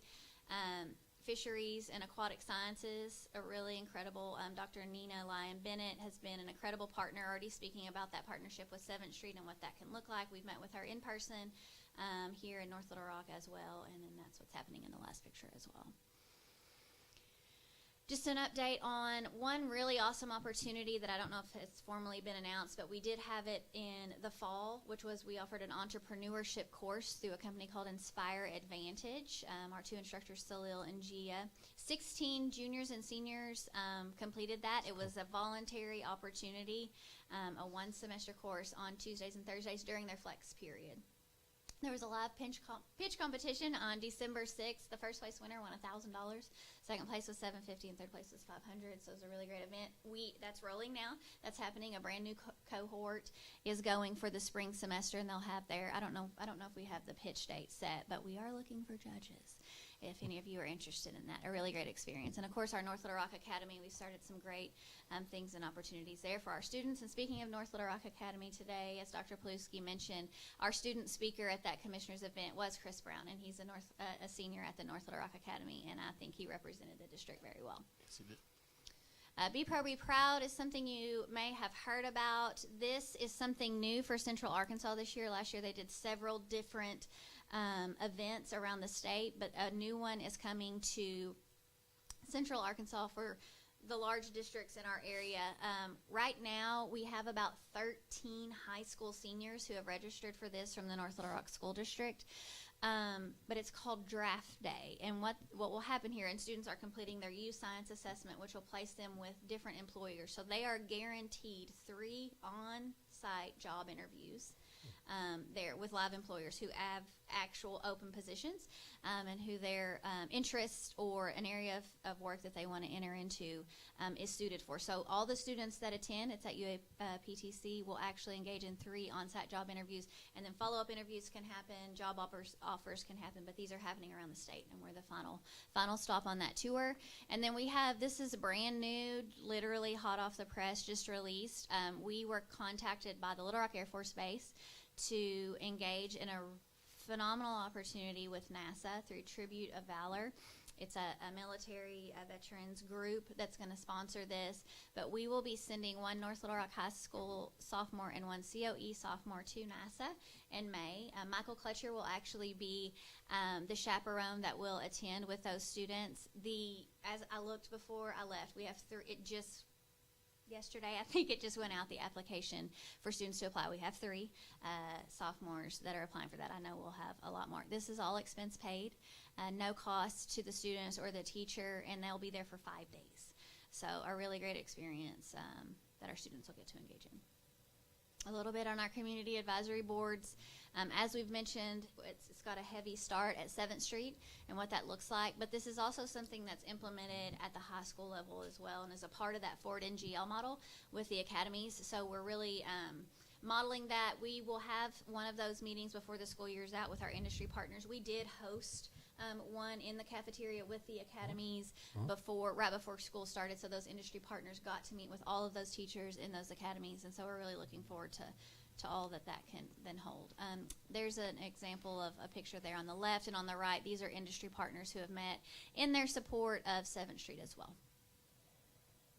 And this is just 2 great pictures of our students being amazing, and I think in hopes that they're future ready. On the right, those are 7th Street students at Starbase, and this is just one of the experiences. And on the left are North Little Rock Academy students. Take a breath. That's it. Goodness You're on a gracious. horse. Had to go fast. It's been a while since I've been here. Yeah. Any questions? Are there any questions? Thorough, great report. Thank you. Thank you. I just appreciate all the work you put into it. I mean, I know we've kind of had some discussions way prior on when you were getting ready to start this. So I do appreciate a lot of the hard work and your team and who all you have working with you. And I just think that it's just advantageous to each student, you know, giving them the exposure and giving them options. And this is what options look like. And you may not know that you like it unless you try it. And then if you don't like that, you can try something different. But once you graduate, you have the experience to know what it is to research, to know what it is to put together something, to make a final project. You know what that looks like. So this is given a lot of our students that probably wouldn't have had that opportunity, an opportunity to flourish further if they choose to pursue their education on further, or either if they decide to go to the workforce or military, whatever they choose to do, then they are in that position to be better. So thank you. Ms. Hatch, Yes, ma'am. do you have any money for marketing your department or anything? If it's related to CTE coursework, yes. You know, because we discussed previously, I see another district that's wearing us out in marketing. Okay. And we're doing some of the same things, but I do not see anything about North Rock School District. And with your program, I'm just asking you a question. Do you have any money for marketing? So I'll help answer that question to her, Ms. Williams. You know, and we've talked about this. There's no doubt that we need to do a better job in marketing this school district and promoting all the great things that we're doing. But more importantly, when we start rolling out the strategic plan, and this gives you a glimpse of the vision, we need to invest more in marketing. We do. Just Good. period. I mean, this just makes me feel good to know that we are doing things, and we're just as good as any district in the United States, okay? But I want to see us out there, and you got the program for what we need to be seen, because that's what I've been seeing, what the other districts are doing. They're no better than what you're doing, Mrs. Hatch. But I would like to see us on the front burner, too, saying, hey, this is North Little Rock. I'm a proud employee of North Rock School District, you know. Yes, and ma'am. you off the chain, and I thank you for your leadership. Thank you. Thank you. So you're welcome, Ms. Williams. Thank you. Well, I just want to say, when I was looking at this, I just was thinking about how far we've come. We had so much work to do in the school district, and we've Y'all have worked so hard, and we've made so much progress, and I know we still have a long way to go, but I just hope people who are watching really appreciate how much effort has gone into this and the direction that we're heading. Thank you. And I agree, Ms. Temple, and I want to recognize all of our staff members that are here every single day, grinding this out, working with schools every single day. And I also, a special thank you to Mary Beth. As you can see, she understands this vision at a very high level and very in depth. And a lot of times when I have the opportunity to work with her, I go, Mary Beth, can you just go sprinkle some of that innovation dust and go make it happen? You can see by having a dedicated resource that understands the vision. We wouldn't be here and this far if it wasn't for her and our other members of our curriculum team, our executive team, and I appreciate you recognizing that. We're just getting started. We're just getting started, and I think we're on the cusp of greatness. Miss Beth, did you get us that plaque that's up here? I was a part of it. Huh? I was a part of it. Yes. I just wonder whoever the team is or the people doing, I think it's, again, congratulations to you from a little small town of 300. Yes, and you ma'am. got skills like that. You are amazing. Thank Okay? you. Thank you. Thank you.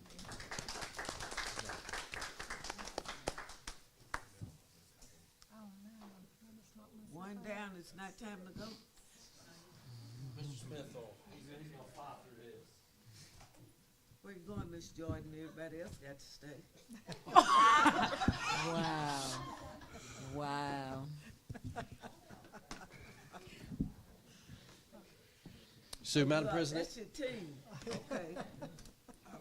Madam President, members of our Board of Education, the last information we have is on attendance and will sub data. So, you know, as part of the law, we're required every single board meeting to share some data.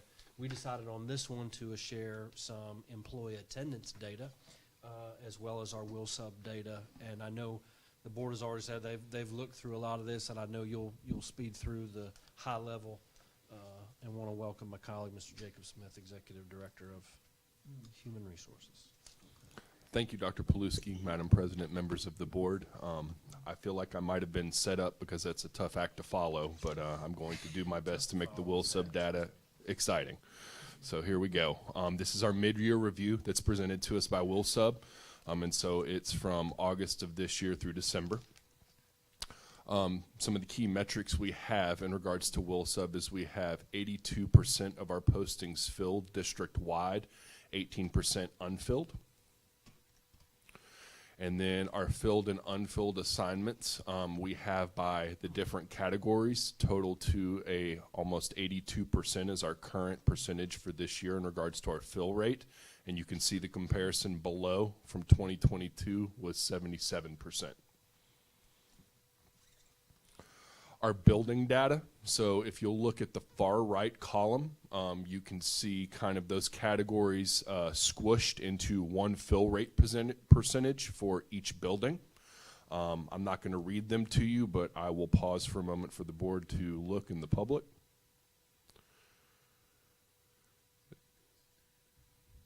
And we'll go to the next page.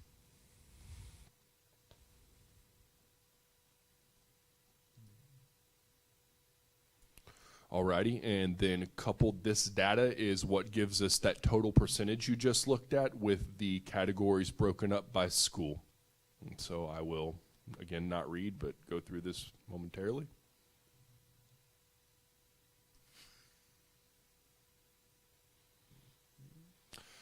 And you can see absences by leave type. These are the top 5. So vacant generally means that a designation was not labeled within the system. Then sick, personal, professional leave, and school business, as what I would guess would be the most in other districts comparably. So this is really the meat of what I'm trying to present as far as our lead time fill rate. So if we have a 24-hour notice of an absence, that is the fill rate in which will sub works at total per building. And so you can see those fill rates. They're very good, all green and yellow. And then as we get a 12 to 24 hour lead rate, they get worse. And then a 0 to 12 hour lead rate, they get even worse. And so that makes sense from just a perspective of any institution or any system that's trying to fill. The more time you have available to fill a said spot, the higher fill rate you will get for said particular spot. And then after absence start, this is kind of all over the place, but if you break down the data, there is not very many of these that are put in the system. Often we fill internally or things of that nature, or we reassign if we already have an extra sub somewhere or things of that nature within the district. And then last year, we had Will Sub hire 44 total subs within the 2022 year. And you can see they have hired 79 subs this year so far with access to the North Little Rock School District. And so those are the subs per month that they have hired. We had we had 14 reported incidents that led to a block from school, and so HR does work with their HR department in regards to substitutes that are in our buildings, and there are 20 actions that were reviewed by Human Resources in conjunction with WillSub's Human Resources. And this is our substitute pay associated with WillSub. And so the other information on the back end is really more for the school district in regards to what WillSub presents as some of their pieces, but this is my presentation. Does the board have any questions in regards to this information?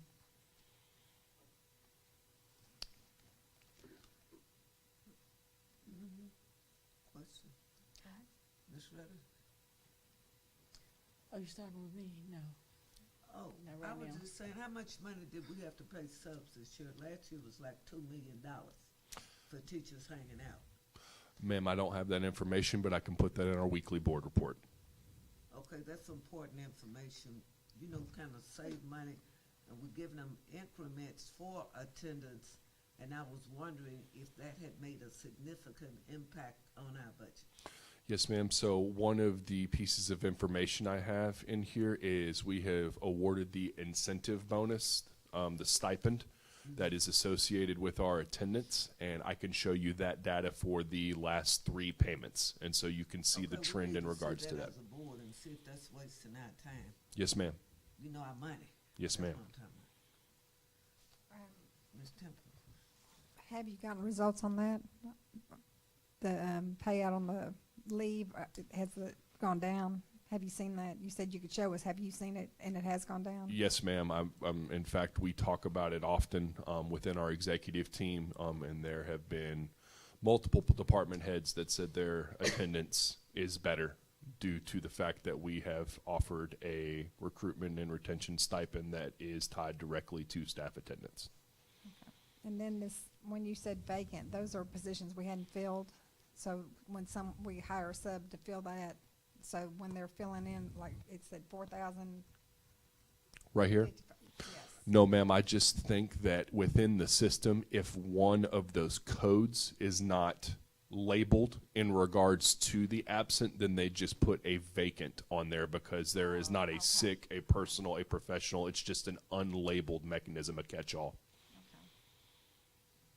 I was trying to find out what was the highest, who had the highest absentee rate. What school? Yes, ma'am. So I will show some more information here momentarily that will break that down even easier. In elementary too. Yes, ma'am. All the schools. Thank you. No, I was just gonna just kind of, I guess, bring attention to, as far as the lead time to feel how it's, important if a teacher sometimes you can't predict when you're going to be sick or when something happens of an emergency, but it's paramount to make sure that you get that in as quick as you can, because then that make sure that your class is covered or your position is covered for that day, so we can make sure that students' learning is still going on. Yes, ma'am. The data speaks for itself in regards to that. A Yeah. 24-hour or more lead time has very positive results in regards to WillSub. Mr. Nannon, if you can switch to the staff attendance data. So, Ms. Williams, this is the data that you were asking for.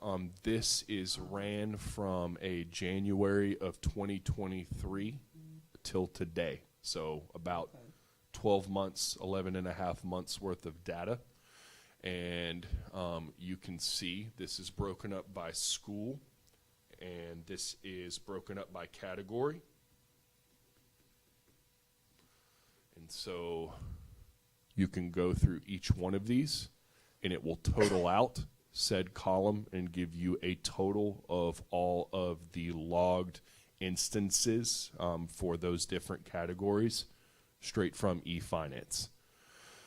And if you go through and look at the blue line on each, you can see the total. That first column is sick leave. And so you can see the different mechanisms at the different departments and schools.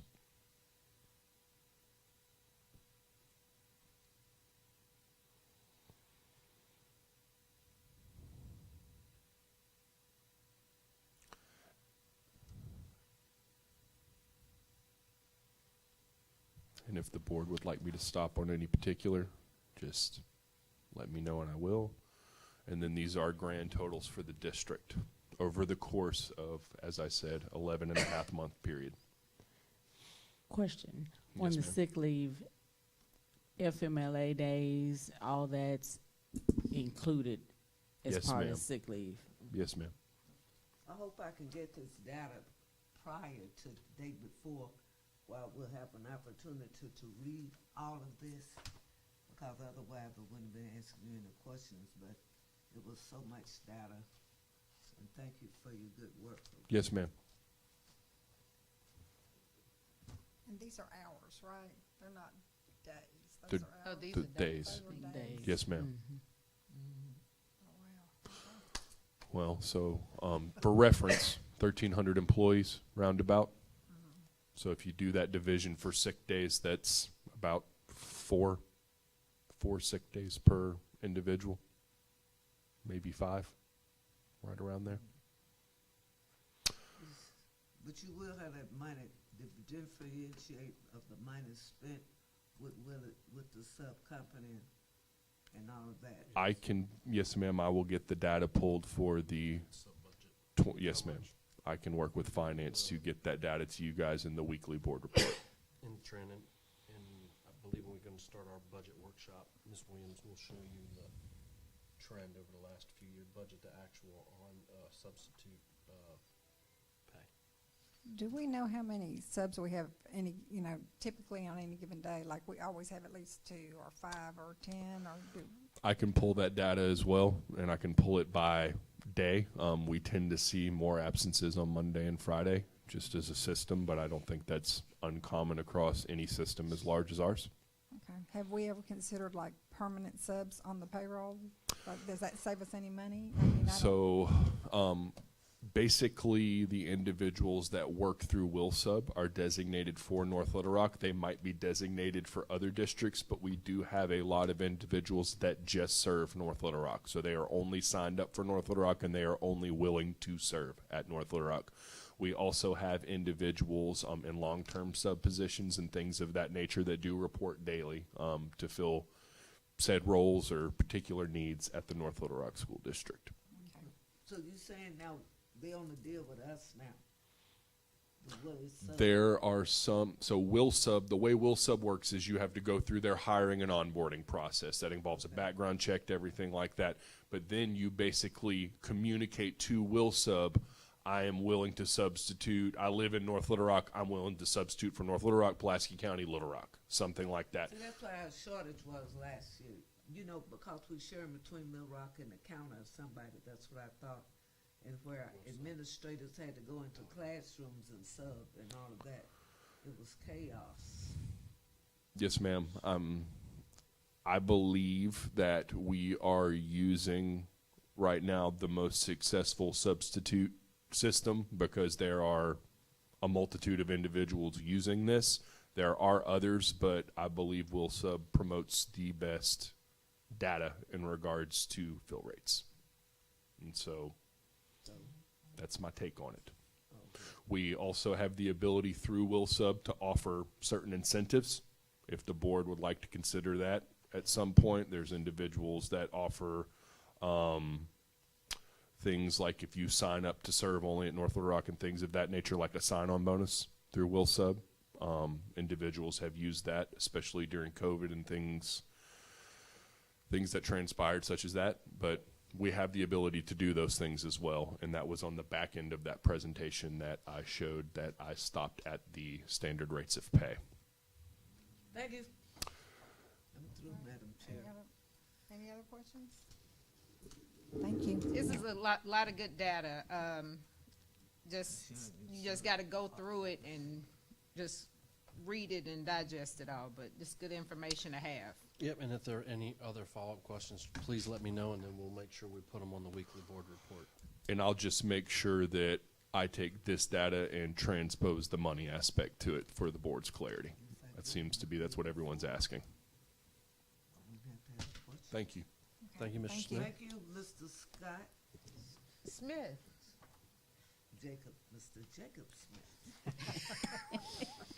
Madam President, members of our Board of Scott Education, we're Smith, into same our action items. The first action item, 11.1, is the employment of personnel. The superintendent recommends the employment of personnel as discussed in executive closed session. Madam Chair, I move that we approve the employment of personnel as discussed in executive closed session. Moved and properly second. Any questions? Okay, all in favor? Aye. Any opposed? Motion carried. Thank you, Madam President, members of our Board of Education. The next action item is 11.2, legal transfer. Legal transfers. The superintendent recommends the approval of the legal transfers presented. Madam Chair, I so move that we accept the recommendation of the legal transfer 11.2 as a part of the superintendent's recommendation for approving this legal transfer. Second. Moved and properly second. Any questions? Okay, all in favor? Aye. Any opposed? Motion carried. That'll be 11.3 and 11.4. Get it, Rochelle.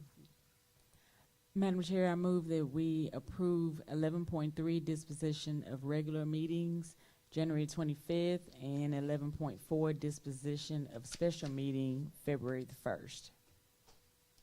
Madam Chair? No, that's just a I second, need a right? second. Just second. It started getting close to 8 o'clock. Okay, all right. So it's been moved and properly second. Any questions? Okay, all in favor? Aye. Any opposed? Motion carried. Madam Mrs. Chair. Yes, ma'am? Go ahead about 12.1. 12.1. Yep. The superintendent recommends the consent agenda items 12.1, bank reconciliation 12.2, net legal balance worksheet 12.3, monthly financial reports 12.4, business office items 12.5, payment of regular bills, and there is no facility use request at this time. Madam Chair, I move that we approve 12.1 bank reconciliation, 12.2 net legal balance worksheet, 12.3 monthly financial reports, 12.4 business office items, 12.5 payment of regular bills. Second. Moved and properly second. All in favor? Aye. Any opposed? Motion carried. Okay, What's so next? we are on to acknowledgements. Do we have any Apparatus. additional Down acknowledgements? that end. No, I did mine when I did my, You sure did. It was beautiful. when I did mine Yes. earlier. I just want to acknowledge all the great things that we have going on in the North Little Rock School District, and I just believe that we have a great product. We just have to tell the story and to be able to tell that story, and just continue to do great things. Oh, I want to say to the wonderful administrators we have, we certainly appreciate your work. We know it's not always easy all the time, but keep on pushing. The end results will come. You have to be patient, and with patience, You get stronger and stronger each day. And you're not broken, so we're not trying to fix you. All we have to do is continue your positive attitudes. When you all first got here, you all were just happy and smiling and ready to go and everything. So keep on smiling. Keep on being happy. Please do that. We missed that smile, boy. But I just say I'm so grateful to you all holding up the bloodstained banner, okay? Keep on pushing. I'm through. And all I can say is sometimes you have to be a duck and just let it roll off your back. Madam President, members of our Board of Education, I would like to recognize somebody special. You probably didn't even recognize that this school board meeting went without a hitch. Ms. Colquitt was out today, and Ms. Pat Wan has stepped in, and just want to thank Ms. Pat for filling in for Ms. Rhonda tonight, and we didn't miss a beat. Thanks for your leadership, Ms. Pat. And I want to thank Miss Sonia, who works in the HR department. She's so very thoughtful to always print me stuff, because sometimes the computer gets weary and fuzzy. User But error. She is a angel in disguise, and I certainly want to thank you for all that you do. Teamwork, that's what we're about. North Rock is what? Teamwork. Teamwork makes the dream work. All right, we ready to go now? Well, I don't think we have any public comments tonight. Okay. Well, being that we don't have any, Madam Chair, I move that we adjourn. Okay. Second. Meeting All in adjourned. favor, say aye. Aye.